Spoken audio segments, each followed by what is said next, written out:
Welcome back. And just as promised you, we are about to have that conversation on education matters. And of course, this week, the Education Cabinet Secretary Ezekiel Machugu released the KCSE results. We've seen celebrations, but at the same time, the students, parents in schools that are crying.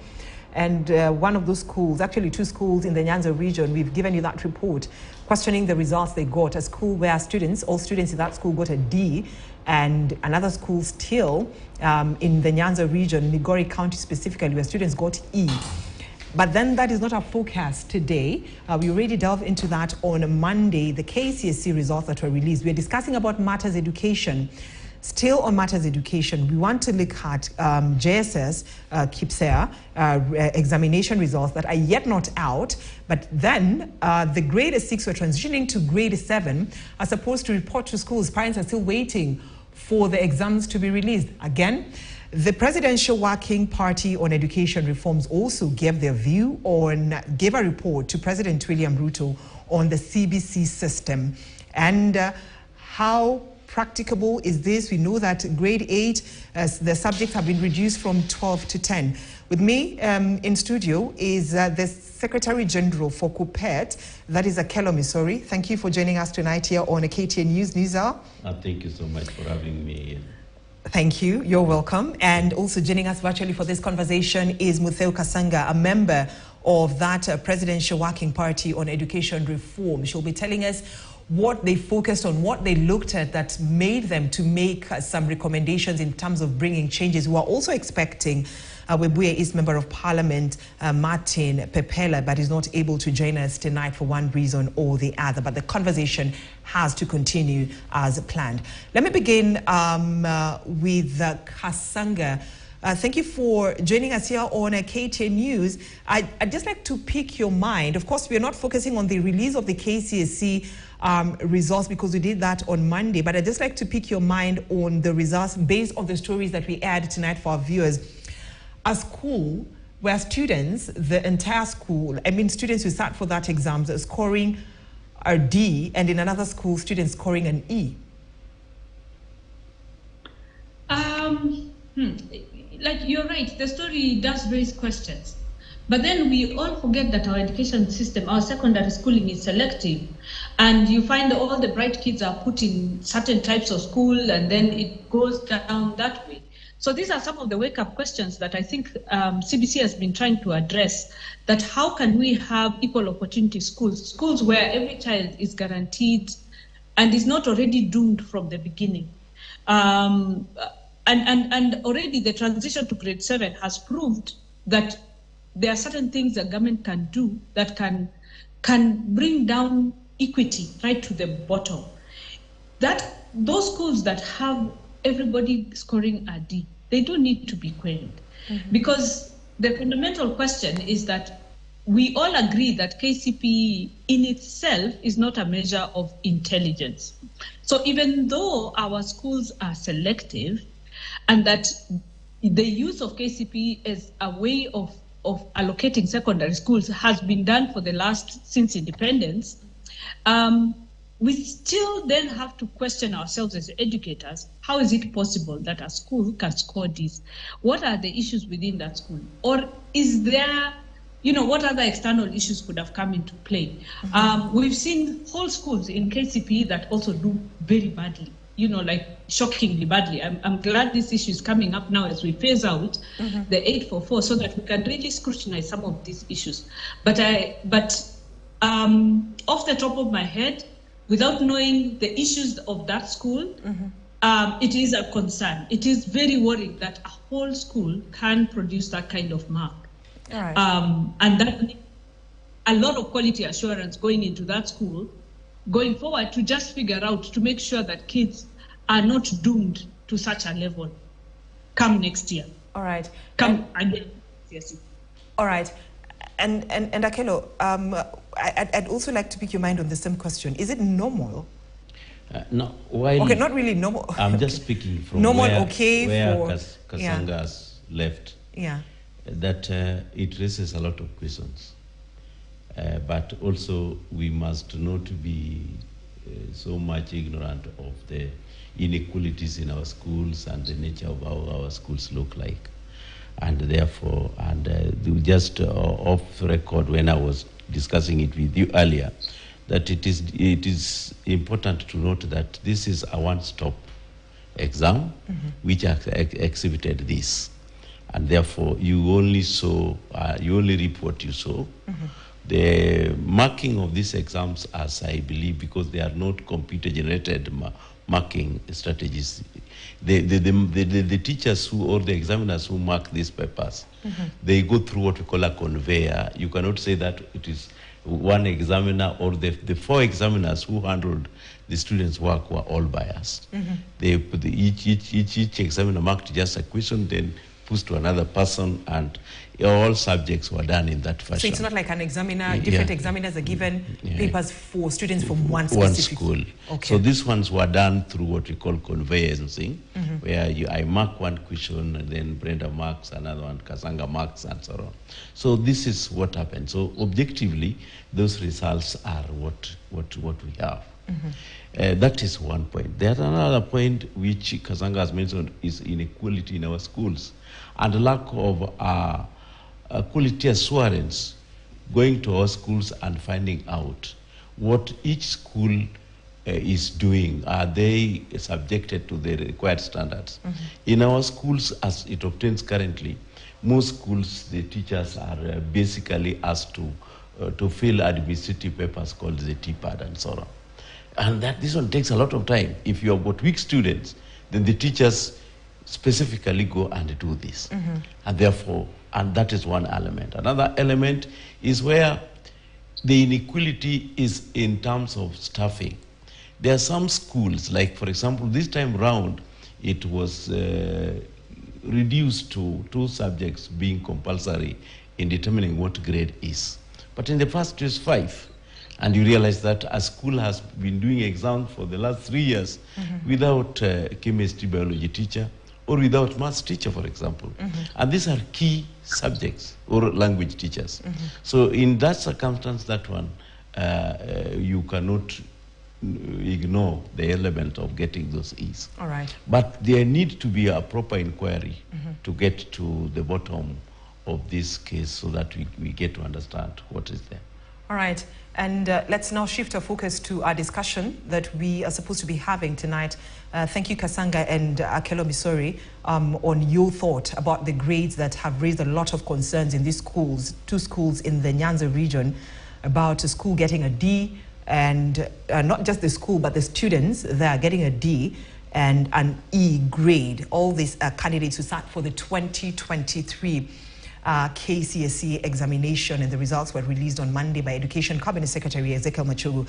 Let's have a conversation now. We shift our focus now to a conversation tonight about education reforms. And let me begin with Kasanga. You being a member of that task force that was formed by President William Ruto, kindly tell us what necessitated the changes that you had, some of the changes that you had proposed in that report that you had given the president. What were you looking at? I think one of the main things, of course, was that there was a lot of anxiety around, say, the transition from primary school to junior secondary, and that needed a national discussion, you know, like a way that can bring the country all on board on why things needed to be, you know, how the change needs to happen, and to sort of just relook at the strategy of transitioning these young learners into junior secondary in a manner that allows parents to feel included in the discussion. And this brings to, you know, speaks to the component of CBC that's called parental engagement. And I think the Working Party managed to do this on a national scale by going out visibly to talk to stakeholders, parents, schools, and to be seen. You know, like everybody can say now that this exercise happened because it was very publicly done. and that all the views that were presented were actually, considered and aligned to best practice within education, and also within the infrastructure that we have. And that is why you saw one of the first recommendations to come out of the Working Party was to domicile JSS within primary schools that have been inspected by the government and seem to be able to offer this, and also change, the way we view education. Because, like I said earlier, 844 has used KCPE as a sorting mechanism. We are 60 years on into independence. At what point do we say we actually have enough schools? What we don't have is enough well-equipped secondary schools.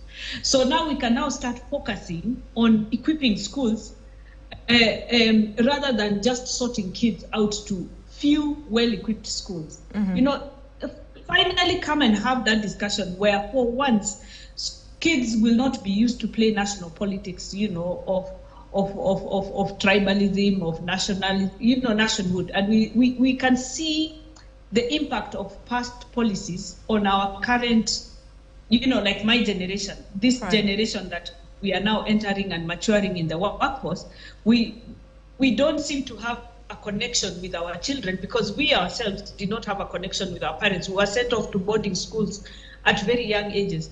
And we can see what that impact is having. So we need to reset how education and quality is viewed within the education system. So we bring down now finally quality. We stop, we're not saying that we have done what needs to be done on access. More can be done. There are still places where we can't run education without boarding schools. But we need to accept that in many places now we have reached that point where we now need to focus on the schools and keep improving them. And this is what I think JSS has finally forced us to have that discussion. We need better quality teachers. We need teachers who are qualified to teach the subjects. Otherwise, we will destroy CBC even before it takes off. So we are having these discussions, and we are listening to the pain points that, we listen, at least the Working Party, we listen to the pain points that both teachers are having, and we listen to the pain points schools are having, and all these things were put in the report for the government to action, to think about, to plan for, and to figure out where the money is going to come from. Because at the end of the day, education has been positioned as a social good, and that the Constitution is clear about how government's responsibility on funding it. So the government knows the obligations. It is now up to the government now then to align itself and align its incomes to make sure that these obligations are delivered. The other thing, of course, going now further up in the education funnel is university education and tertiary education and the funding of it, and the realignment of funding to allow for government to be effective. We know that our public universities, for instance, are very distressed. We know our technical and vocational colleges have had challenges. We know that teacher training had virtually stopped, had almost died, literally. So we addressed that in the Working Party, and now we are seeing a lot more interest in teacher training. Young people signing up for colleges to become teachers, and we've seen the fact that we have changed the metrics. Like right now, before to teach a primary school, you used to do the certificate of primary teacher education. Now the minimum qualification to teach a primary school is a diploma, and we keep, that idea of to keep improving the outcomes from teacher training to make sure that the person who comes to teach our children is very well trained and very well educated. Is an ambitious goal, and we have started the pathway to making sure that teaching as a profession is very respected in the country. All these things are in the Working Party report, and the government has actually started implementing the majority of these things. All right. Kasanga, thank you. You just went ahead of me in terms of the tertiary education and the institutions of higher learning. But I like the fact that you've said that what you were looking at as the education task force working group actually is the fact that you have the right number of teachers for the CBC, especially when pupils are crossing over from grade 6 to grade 7, which is the junior secondary school. the right teachers placed at the right school. But this also has been a concern to Kupet Akelo Misori. I'm correct until there, Kasanga. But then let me just put this question to Akelo Misori. I mean, she says that is what they were looking at, the right number of teachers for the students. But recently we saw Kupet raising concern over JSS teachers' assignment. Kupet was like, you have seen teachers who've been assigned to wrong schools, resulting in numerous difficulties. I think it is true what the position that we have taken with regards to domiciling the junior secondary school in primary school was ill thought of, because initially the Ministry of Education had already constructed 11,000 classrooms in the public secondary schools. The secondary school teachers were already prepared to receive this cohort of candidates, the junior secondary school. But granted as it may be, the one thing that the Presidential Working Party failed to address is that it was a working party to find out what were the pitfalls. Their findings were supposed to be subjected to more further public participation. But now they came and started implementing through the back door, and such that further confusion has ensued. One of the major areas where this has happened is basically that they did not consider the placement of teachers in junior secondary school. They said the junior secondary school grade 7 put on trousers, that is uniform, while class 8 in the same school were having captolas in terms of just the form of primary school uniform in the same school. At the same time, you realize that we have two sets of teachers in the junior school and the primary school, under one head teacher who is a primary school head teacher. Now, the circumstances which have come to bear with us is the element that these teachers who are posted here, some of them were just posted with one area of learning area. For example, you find that maybe at best it was a language teacher and a social science teacher. The areas like learning area as pre-technicity and pre-technical courses as a pathway in high school was not there. There was no maths, there was no science, and so on. So we have had a lot of confusion.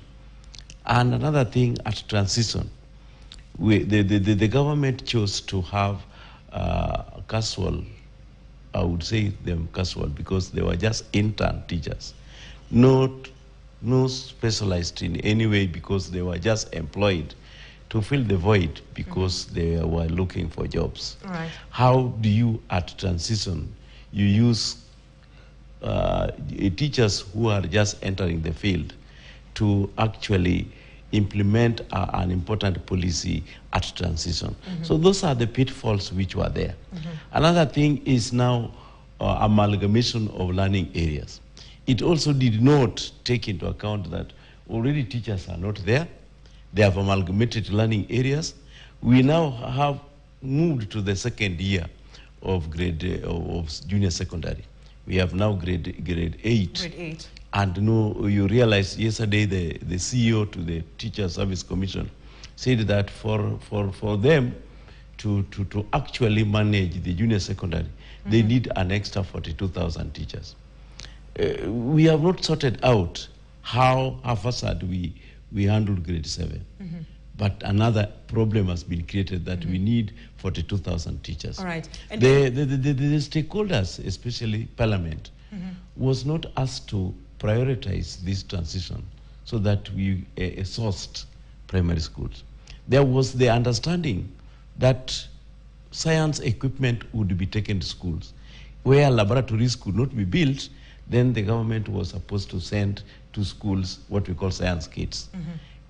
Up to now, we are talking, there is no school I know of which has received the science kit in preparation. Right. This is a critical foundation foundation. And if you plan to have a stronger house and you are building, you need to have a very strong foundation. So we are planning to have pathways in senior school with a very poor foundation. And you know, then that means you agree with sentiments of JSS intern teachers in Nairobi, who, you know, for the better part of last week and this week, they threatened to actually down their tools when it comes to contracts, because they were saying that the TSC has actually failed to relook the terms of their contract. Permanent and pensionable JSS teachers will, and actually the permanent and pensionable JSS teachers also threatened to join their colleagues in the strike which is this year.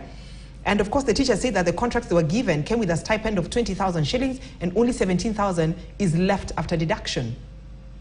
While I don't agree in its entirety on what they plan to do this year, what is there is that they were expected to have ended their contract on 31st of December. And there was just a silent understanding that they would be transformed to permanent and pensionable, which did not occur. So they threatened to go on strike. The president has already talked on that thing, and I don't want to contradict. He said that going to the nature of the economy, they have been given an extension. Yes, but the problem which they are pursuing is different from what we are presenting here. Okay. That the problem we are presenting is that quite no rationalization by the Teacher Service Commission was done to ensure that each school which was there had an equitable distribution of key learning areas to jumpstart the foundation of this curriculum. All right. And even as we shall be having Kasanga later on, because I really wanted to pick her mind on this. When the presidential task force, the working team that was relooking at the CBC, do you think there was need to put a timeline, especially for the national examination results? Because here we are having grade 6 that is supposed to be joining grade 7 January. The results are not yet out, and there's that transition that is supposed to happen. It goes without saying that this exam was conducted almost the same time that KCP was done. Exactly. The KCP result is out, and that the other one, the KEPSEA, is not out. So it goes without saying that this result ought also to have been there. For why did they have to do it at that particular time if they could want to release it? So those are the questions. But the result ought to have been given so that these candidates going to grade 7 know their status. But take note that this is 100% transition. Even if they did not do so well, it will be only affecting their placement when they go to grade 7. That are they exceeding expectation, or they are actually below expectation? So what you're telling parents outside there who are listening is that whether the results, the KEPSEA results, are out or not, it will not affect that transition from grade 6 to grade 7. It won't affect the transition. Yes. Because all of them were supposed to move to grade 7.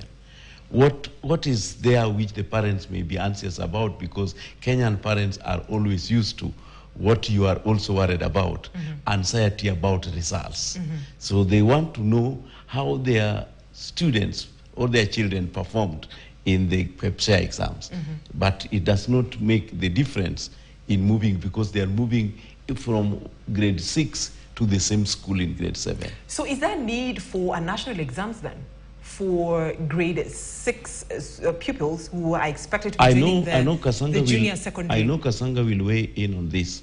The emphasis on this competency-based curriculum is supposed to subject the candidates or the students to competency.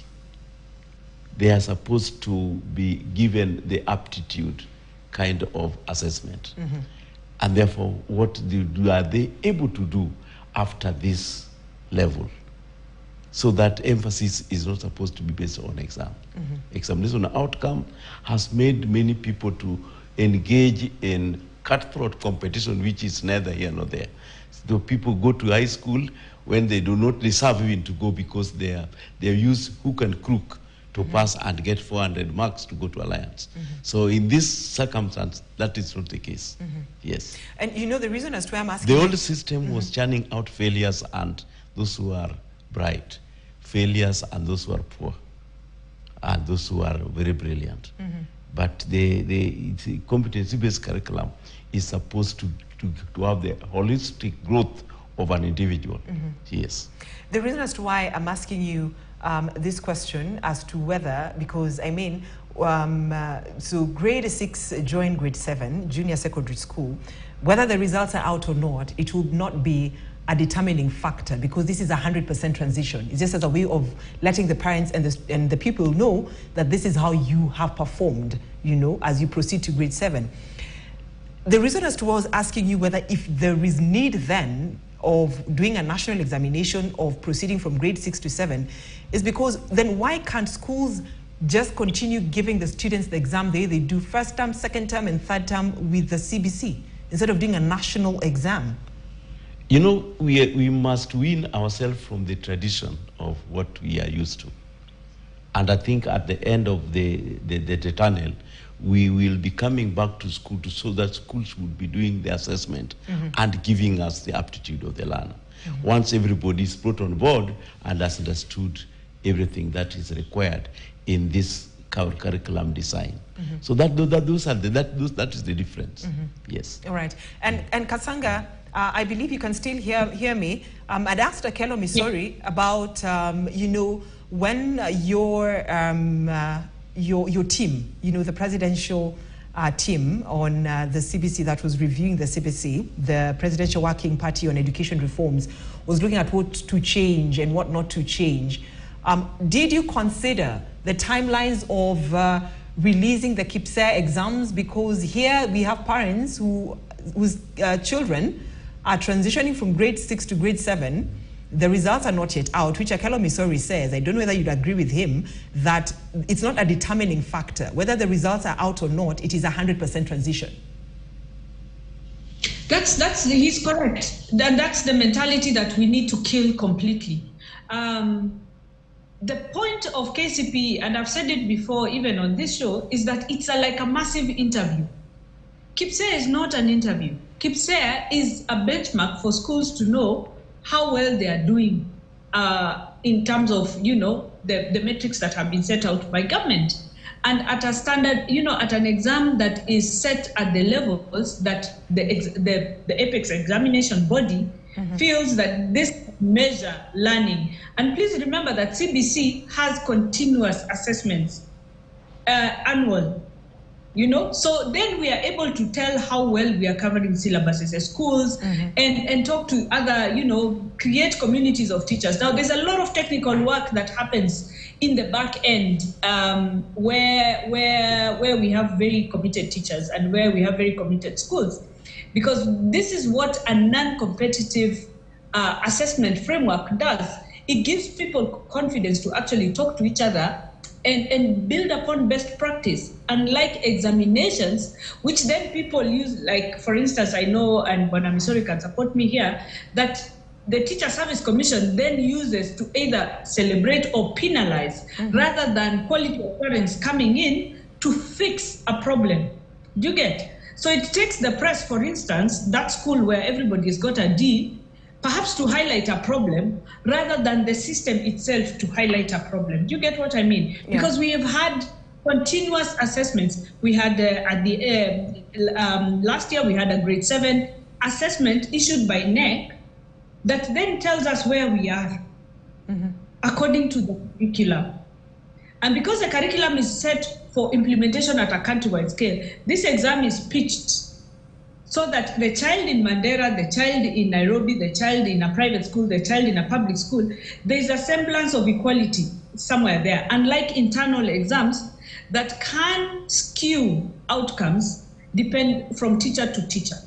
All right. So this is the point. This is something I've been telling parents. Can you please choose the JSS you want? If you want to change your child from the school they are in, this is the time. Don't wait for results. This is not KCPE. This is not KCP. Schools should be able, including private schools, should be able to take in a grade 7 child without looking or waiting for KIPSEA results. All right. Because learning is continuous in CBC.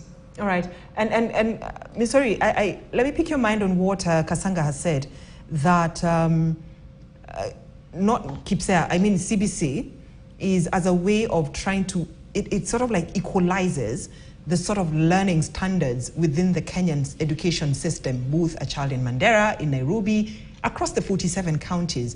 But the reality on the ground is they're not getting the same quality of education based on the infrastructure. I think, let me put it this way, that the curriculum design is given to fit every candidate, or every student, every learner. Yeah. But every learner, when evaluated in a task, for example, they are asked to make a table, if that is the learning area that is supposed to be there. You will find that some students will make their table faster than the others, even if the facilities were all the same, even if the teachers had the same competencies and teaching at the same time. So this competency-based curriculum recognizes that we are not having the same capacity to do certain things, and therefore it identifies what I am best at doing. Okay. That's why we are saying that at the tail end of CBC, we need to have what we call pathways. That if I'm good in math, I will go and use, take the math-related programs in the senior school. Yes, but if I'm good in creative arts, if I'm only good at presentation, then I don't need to take more demanding mathematical concepts. I will be taking language and performing arts. Based on your strength. Based on my strength. All right. And then if I like sports, then I will also fit in that area. So that is there. But she has talked about something very, very important indeed that we need to conceptualize. Our desire to and anxiety to have people, you'd get grade A, grade B and C, is something which is outdated and is not even a best practice. It makes people feel that I'm a failure. I'm somebody who is not forgotten. But this system requires that we invest heavily on infrastructure and in our teachers. All right. That is what is very, very important. All right. So that at least the children will find. In fact, when you go to a CBC school like now, those pupils in grade 6 who are transiting to grade 7, in a balanced school, they are more relaxed. They study with a lot of confidence. When the police was coming to supervise the exams, they were asking the police, why do you come to supervise exam? With us, we are taught honesty, we are okay, forget about it. Yes. All right. Yes. But then now, before I move to Kasanga, because I need to pick her mind on the Council of Governors' opposition on one of the recommendations about the ECDE education at the county level. We are seeing the curriculum design and books for grade 8. They're yet to be distributed in schools, and the government is saying that all curriculum designs and books for grade 8 will be in schools within the first 2 weeks of first term. And grade 7 reported to school as from Monday. Grade 8 reported to school as from Monday this week, and the books are yet not out. Those are the challenges of beginnings. At this transition, you realize that the Presidential Working Party worked and advised that the subjects the learning areas were supposed to be reduced. So that is a major challenge. Because for grade 8 from 14, 12? From 14. Was it 14 or is it from 12 to 10 for grade 8? Yeah, now they have been brought to 9 in grade 8. So that one is, how do you now, books which were already published and they were basically for creative arts, how do you merge them with the one which are for sports? Which learning areas do you fish out, because you must bring in components which are going to be tandem with the way they are merged them. Because the real component of how the design was made in the 14 learning areas, the curriculum developers do not want to miss. So that is how it is not possible to even give books before the class 8 or grade 8 are in school. Yeah, there was a real challenge. All right. Yeah. And Kasanga, did you take that into consideration just based on what Akelo Missouri has explained? For us, that was an implementation issue with the ministry, and I think without causing controversy, I think the infrastructure challenge in public schools. We are in Kenya. Kenya is an African country. We will always have, we are not European countries. We don't have the perfect school really anywhere. So we have to figure out how to deliver high quality education with what we have and our roadmap to keep improving that infrastructure. Because even the reduction of learning areas, which I think should have been done more elegantly, in itself is a challenge, is an infrastructure challenge. We don't have, when we domiciled JSS in the primary schools, then we didn't have the teachers, the right teachers in place. It's a junior secondary school. It's not a primary school. So then that brought in the problem of staffing, the problem of, how to manage this and make sure kids are actually taught by competent people who are trained for the level. And I have to applaud what TSC is doing right now. They are deploying quite a lot of teachers who have degrees, who are in primary schools and things like that. And that's the right move. Is it sustainable? I don't know. I think Bwana Misori there can probably advise. I think him and I hold the view that JSS really is a secondary school and should be treated as such. And come January 2025, we hope that we can see a radical move to allow some day schools, secondary day schools, to even take in junior secondary kids, because they already have all the infrastructure, and we will have the empty secondary school class as 844 exits out of the secondary schools now. So I think it needs some very clever footwork on the part of the Ministry of Education so that we can retain the aspect of quality, high quality education. Reducing learning areas, it's not in itself a solution. It should be seen as a stopgap solution. But Kasanga, allow me to cut you short, because based on what Akelo Misori has just explained, because we've aired a story today about the government saying that all curriculum designs and books for grade 8 will be in schools within the first 2 weeks of first term, because the KICD CEO Charles Ongondo says that because of rationalizing learning areas based on your recommendations. So didn't you look into this? The grade 8 books already done, now they have to rationalize the learning areas to go to be in tandem with your proposals. That's what I'm saying. The implementation of it is not elegant. And therefore it has caused a gap, like a hitch in the supply chain of textbooks. And like Bwana Misori has said, what could have been done? Do you get? What could have been done? When the change is done at this point in time, then what else could have been done? It's not possible for publishers. So I think they have issued a circular that because the curriculum design is there, then we use the existing textbooks that had already sort of been published. And I think that advisory was mainly for parents in private schools who have to acquire the books themselves.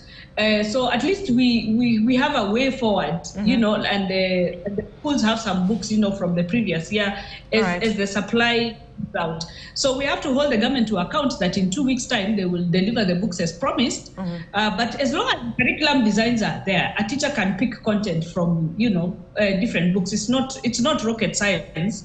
And everybody who is in TSC right now is a trained teacher. So it's not rocket science. The information is there, and the curriculum design is there to guide the teacher. And I think Mr. Misori here can agree with me that the important was to have the curriculum designs.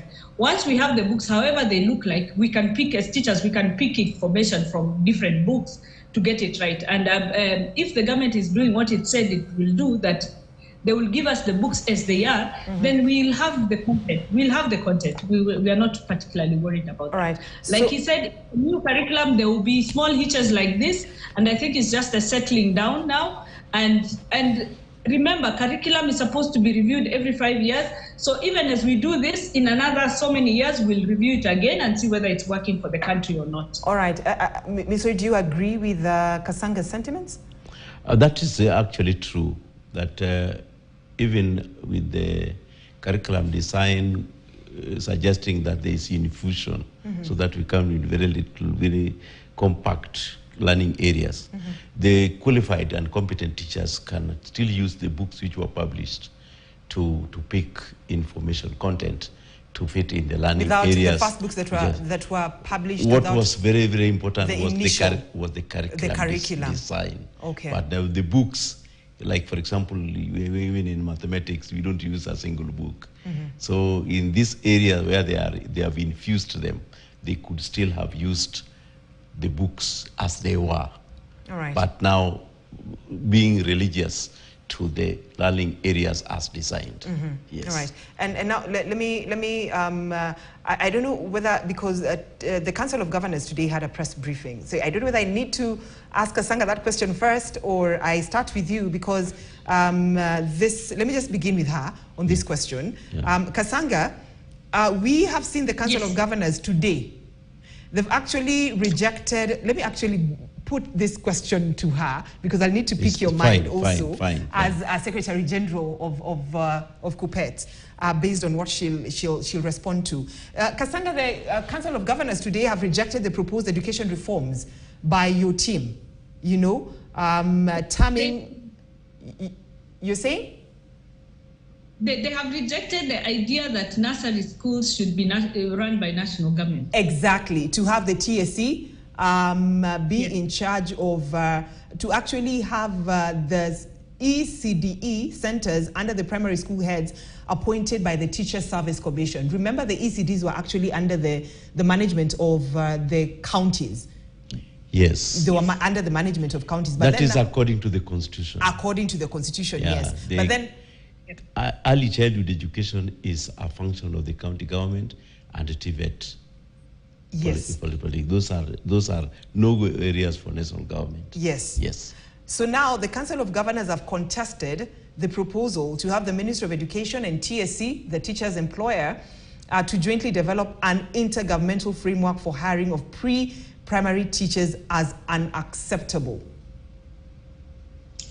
They have the legal framework. The county governments are correct that there needs, the recommendation we made was based on views on the ground. Their views are aligned to the law and to some extent best practice. Even before the new constitution, nursery schools were run by councils. Because they are meant to be very local.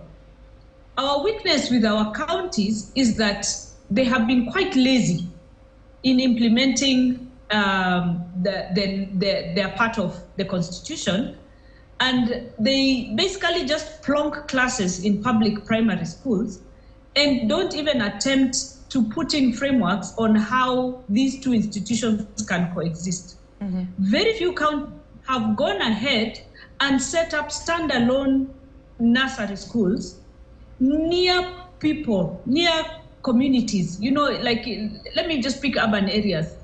In estates, in what, county governments have been very lazy at doing this. So a lot of the housing developments that are coming up countrywide, the nursery school spaces are not being run by the counties. They are being given off to private people to run, which is okay. I mean, in Kenya, we allow private people to set up nursery schools. But that's a failure. And the ministry then comes in to try and plug a failure. So now they're raising and kicking a fuss, but they're still not doing their job the correct way it should be done. When you think of how Nairobi City Council used to run nursery schools in the 80s and the 70s, you can't compare now to what Nairobi County is doing.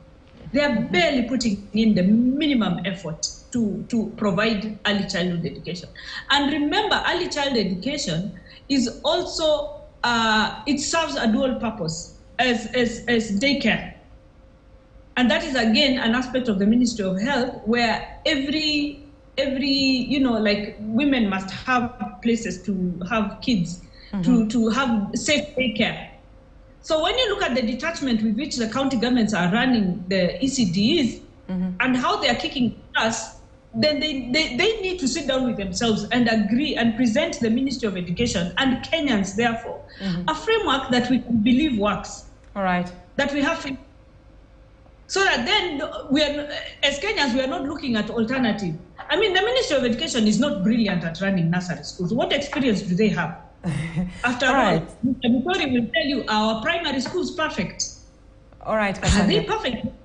They're nowhere near perfect. So either way, we don't have a good solution, but the county governments are right to fight back against that because constitutionally given the mandate. But they also have to deliver, and they are not. All right, they have to deliver their mandate. As the people manning, if I may use the word manning, the ECDEs, and they're not doing it perfectly, they Kasanga said. Missouri, what would your take be? No, actually, what is happening is that we have had to run an institution like education in silos, and that is what is bringing the problem. And that's why we are saying that the Presidential Working Party, its finding was supposed to be subjected to further public participation for the involvement of key stakeholders in education, like the Council of Governors. Before they submitted the report to the President? No, even after the submission to the President. The report was just how could they deal with a desktop feedback for implementation. Just like a book review, it was supposed to be subjected to public participation. And like in these areas where we wanted to see integration of early year education in our education system, though it has never been, just like what Madam Kasanga is saying, it has never been an issue of a function of national government. But, and therefore, the curriculum which was running early year education was diverse. Some were called nursery school, some were called kindergarten, and so on. This time round, we have PP1, PP2, and the curriculum is designed by Kenya Institute of Curriculum Development. So the mainstreaming of this with our education system so that it be formed the part of the basic education, we start from early childhood education to Form 4 or to grade 12. It was supposed to be what was being seen. The element of teachers. All manner of teachers have been trained by the Ministry of Education. Have trained early childhood education teachers in our teachers training colleges, some of them at our district headquarters. And we have those teachers. Currently, they are running on one syllabus. But they don't have a similar scheme of service of teachers like the Teacher Service Commission is having. So you're supporting the proposal by the task force that the working group that Kasanga was involved in, that management of the early childhood development education? No, not necessarily. I'm saying we could still have had Teacher Service Commission registering them and deploying them to county governments. Okay. Establishing their terms, but deploying them to county governments. Just like when you have doctors who are working for national government and those who are working for county governments. They are answerable to the Ministry of Health by all standards. It is the Ministry of Health which establishes standards. But now the running of this should not be subjected to the head teacher of the primary school. Okay. It should be under the county government. Right. But as my sister has said, that county governments have become lazy. In fact, they are just waking up in the second phase of county governments, when now with the first 10 years has gone when they have done very little. All right. Now when the President Working Party prioritize education, they are now seeing that this thing is running away from them. And their focus is not basically to develop the facilities. All right. They just want their allocation, which goes to early year education, still going to county government, which in essence is their constitutional mandate. All right. Let them protest and do the right thing and have their mandate executed. All right. You agree with Mudheu Kasanga, a gentleman and lady, bringing us to the end of our conversation tonight on a KTN News. News. I was, of course, sitting in for my colleague, Ken Mijungu. Mudheu Kasanga, who was part of the member of the Presidential Working Party on Education Reforms. Asante for joining us tonight on KTN News, and of course, Akelo Misori for Kupet. He is the Secretary General. But then, before I say goodnight, I want us to have a look at the video of the week in connection to the early childhood development education. And this week, President William Ruto went back to the school where he was taught as a child. How are you? Very good, very good, very good. Banandirango.